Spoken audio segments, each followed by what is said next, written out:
Wow, what a morning. Let's give Cynthia Maxwell another round of applause. She was excellent. So we have the pleasure today of spending some time with A.N. Rao.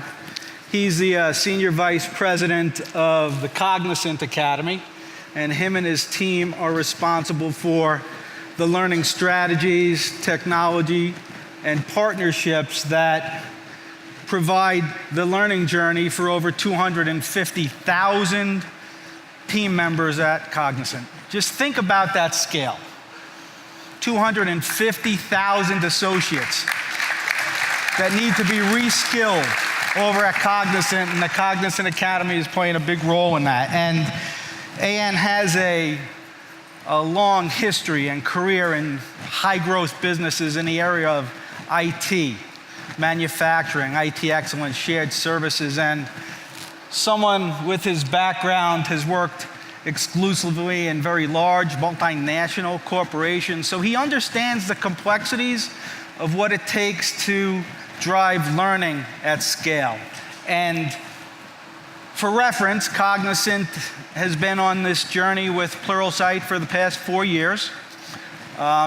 They started with us when we were a monolith. Think about what Nate spoke about. We had this monolithic application, and we were just content. And over the past few years, they've been on the journey with us as we've gone to more of a platform, and Cognizant is taking advantage of some of those platform channels that we'll hear a little bit about when we get into that. But I got to know A.N. through the journey of Cognizant and Pluralsight, and one thing I learned about him is when he joined the business over 30 years, he had a dream of being a CIO. He had a dream of being in a business where he could have impact.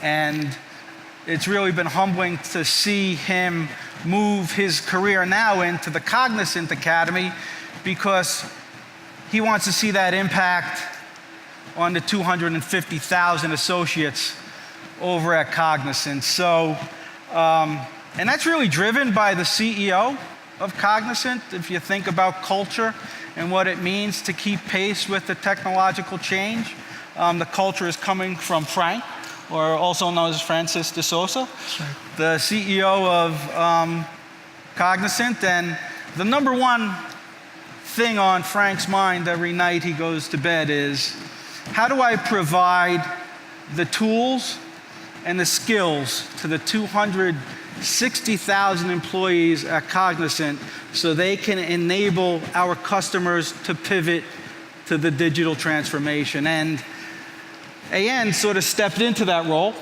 And with your business and your IT background, how did you really end up in the learning function? Did it happen to you, or did it happen with you? Yeah, thanks, Joe. I think it's more of a we happen to each other. So careers get demystified once you know what your trip in life is. And for me, the tenet has been, if your presence does not make a difference, your absence will not make a difference. So it was always a choice of career opportunities where there was an opportunity to make an impact to business, to customers, and the people. And this time and date, what's a better place to be than in the learning function, where you can have a line of sight view of the impact you can make to the careers of 250,000 people. That thought itself is such an aperture. So when this came along, I said, oh my God, what timing, I'll just get into that. So there's obviously challenges. We've heard IT is moving quickly. Learning and development has typically been a separate function, and business requires, like you say, it used to be at Cognizant time to skill, but now it's all about time to build. So how are you handling all those challenges across those lines of business? Broadly, there are 3 triggers learning needs to respond to now. One is the whole velocity. With the high velocity delivery models, be it full stack, be it DevOps coming in, and making even agile, the faster forms of agile look slow. skills start going obsolete really quick. I remember 12 to 15 years ago, when we looked at application development, we had all about 4 or 5 skills. You have Java, .NET, C, C++, kind of a list up there. When we look at that now, it's upwards of about 45 different skills. So one is the velocity with which the new skills are coming in, and the velocity with which skills go obsolete. Joe, in fact, we just did a quick data check. In the first 7 months of 2017, 62% of the skills that we taught did not exist in our learning calendars in 2015. That's amazing. That's a velocity of change. Almost about 2/3 of the skills that we teach people today, as you start going into a digital solution conversation with customers, the skills did not exist 2 years ago. So that's one. The second is the massive change in the conversation we have with the customer. As an IT services provider, life in the past has been talking technology to technology people, the CIO organization. That's two geeks talking to each other in hieroglyphs. Everyone was happy. Not so anymore. Technology is business now. Now we have to talk technology to business holders, the COOs, the CPOs, the CMOs, the chief strategy officers, and you have to easily articulate how technology is going to make a business impact. So these are really the two technologies, and we have to address the change at scale. That's quite an important portion. So what I heard you say was 60% of the skills that you need today weren't needed 6 quarters ago? So in a year and a half, That's right.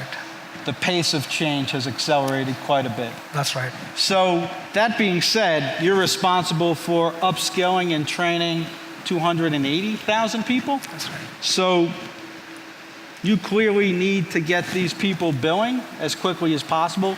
You don't have the luxury of time. So how do you balance the velocity of scale with maybe the personalization of learning? There are 2 approaches to take to it. One is a fundamental change in our own approach as a learning function. It's no more about teaching a person a skill, because whatever you teach is obsolete tomorrow. It's like newspaper. What's news is today is history tomorrow. Skills are going down that path. We're saying what we really need to do is teach people learn to learn.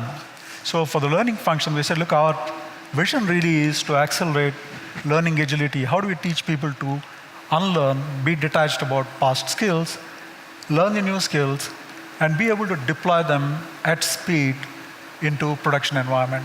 That's one part. But then we also have, at an operationally, the second challenge is there are 250,000 people spread across, let's say, 14 business lines, 3 service lines, 80 countries, with all the regional, cultural, language differences. How do you scale and industrialize? But at the same time, at the center of the game is really one learning associate at a time. I go back to what Toyota used to call in the 50s, batch size equal to 1. You're actually trying to reach out one associate's learning needs, aspirations, and learning preferences, learning quotient at a time. So what we're now trying to do is build a bridge in between, which is a career lattice that tells each associate what track or a role he or she is in.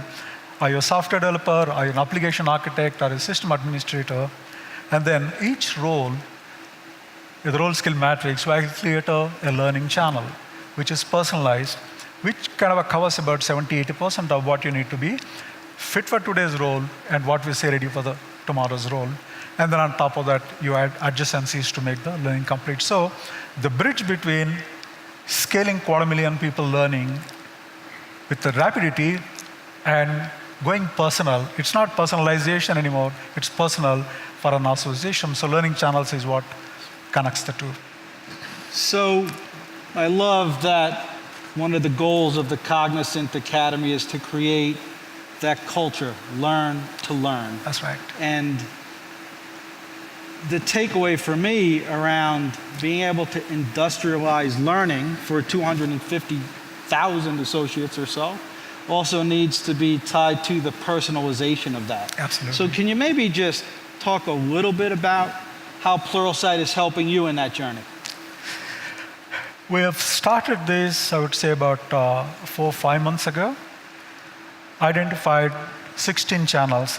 It has to be focused so you have an ability to measure the impact. Otherwise, it becomes theory and prayer. Prayer is not a strategy, it helps. Prayer helps, but it's not a strategy. It can't be a strategy. And we've taken what we call 3 impact areas. Fresh graduates, these very bright young people coming into the organization. We've taken the data center operations, very intense real-time operations in the cloud era, and then software development. So the 16 channels covering a set of roles across 3 tracks, and then the personalized learning paths have been rolled out, and then we onboard people. Nate actually spoke about it. You onboard, there is real-time mentoring, you have a sense of feedback that comes to you to make assessment safe. The first time you look at it, oh my God, am I an idiot? Nothing wrong with it. You have to make it safe, saying you are at the start of the runway, go through it, come out at the end of the runway, and take off. So 3 tracks, 16 learning channels, very focused, and the before and after impact. Business should be able to endorse the impact. And can you actually tie business impact to those channels that you've created? Oh, absolutely. So we shared telling the world how many millions of hours of teaching we run, how many hundreds of classrooms we have. Nobody cares. Business really wants to know what is the business impact. Is learning able to increase the retention and engagement scores? Are we able to accelerate the talent supply chain? So as new deals come in with entirely new skills, are we successfully able to replace lateral hiring with internal training? That's a metric that we track. How much of the new skills are we able to cope with by training the people you already are with you? They should have the right of first refusal for a new opportunity. So we look at our time to bill. We look at the impact we make in terms of did we help grow revenue or prevent erosion of revenue by having new skills. So metrics that business understands. Joe, honestly, in a NASDAQ listed Q-on-Q company, ultimately, if you're not able to say what it means in terms of profitable revenue, it kind of stays a theory. I understand, and you had mentioned to me that in the past, how many quarters, 25% of Cognizant's business has become digital? In less than that many quarters. How many? 25%. 25? In less than that many quarters. Wow. So it's moving quickly for you. It's moving quickly, the velocity.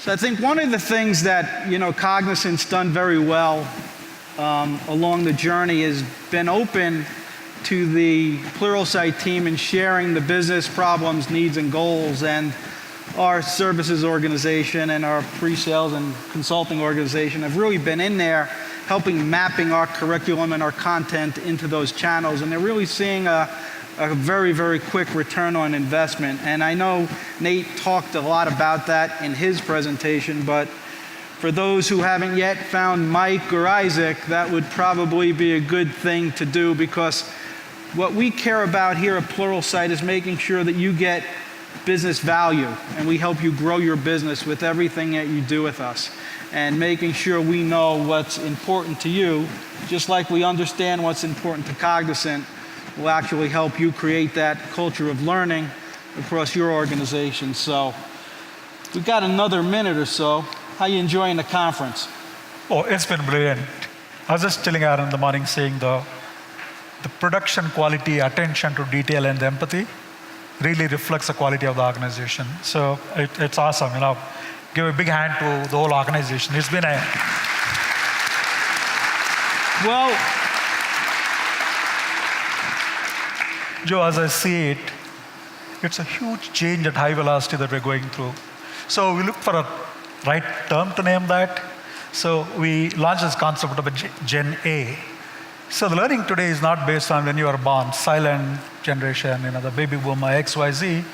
It's about a set of people who are trying to stay relevant in the midst of automatic, autonomous, artificial intelligence and analytics and learning agility. We said, look, what we really need to help create is an ambience in which this Gen A succeeds. I think Gen Z is already passé. Millennials are already passé. I think it's the Gen A that I think needs a lot of nurturing and mentoring and handholding to succeed. So it's awesome. Well, I think that's great. And I just want to say thank you for everything that you've done for us here at the conference and everything that you've helped us with across your organization. And I'll just go back to what I said in the beginning. What I've learned about you and why this role is so important to you is not only the impact that you're having on the business, but the impact you're having on the team and the community that Cognizant supports in India. So you're an amazing man. Thank you for making the trip, and let's get off the stage and move on to lunch. Thank you, Joe. It's been great working for us. Thank you.